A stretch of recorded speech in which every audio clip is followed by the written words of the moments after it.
کربلا وہ سچ ہے جو دل ہلا دیتا ہے۔ سوچو، ایک طرف ہزاروں کی فوج اور دوسری طرف صرف 72 لوگ، پیاس سے تڑپتے ہوئے بچے اور پھر بھی سر جھکنے سے انکار۔ یہ کہانی ہے حسین ابن علی کی۔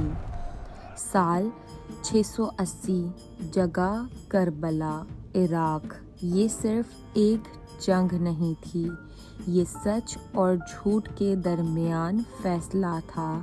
ایک طرف تھا ظلم جس کا نظام یزید ابن معاویہ کے ہاتھ میں تھا، اور دوسری طرف سچائی جس کا جھنڈا اٹھایا تھا امام حسین رضی اللہ تعالیٰ عنہ نے۔ امام حسین رضی اللہ تعالیٰ عنہ اپنے گھر والوں اور چند وفادار ساتھیوں کے ساتھ کربلا پہنچے۔ انہیں روکا گیا اور پانی تک بند کر دیا گیا۔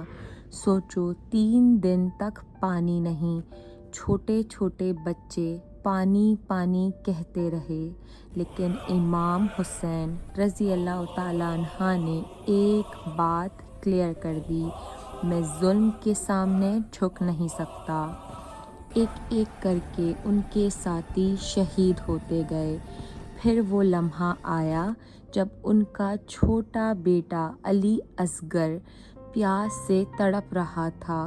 امام حسین رضی اللہ تعالیٰ عنہ اسے گود میں اٹھا کر فوج کے سامنے آئے اور کہا: اگر مجھ سے دشمنی ہے تو اس بچے کو پانی دے دو۔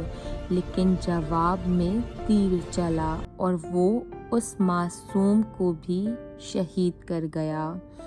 آخر میں امام حسین رضی اللہ تعالیٰ عنہ تنہا رہ گئے، زخمی، تھکے ہوئے لیکن ہمت سے بھرپور، اور پھر وہ بھی شہید ہو گئے۔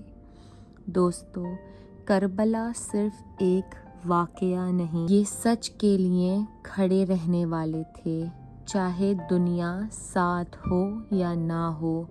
آج بھی جب بھی ظلم کے خلاف کھڑے ہونے کی بات آتی ہے تو نام لیا جاتا ہے امام حسین رضی اللہ تعالیٰ عنہ کا۔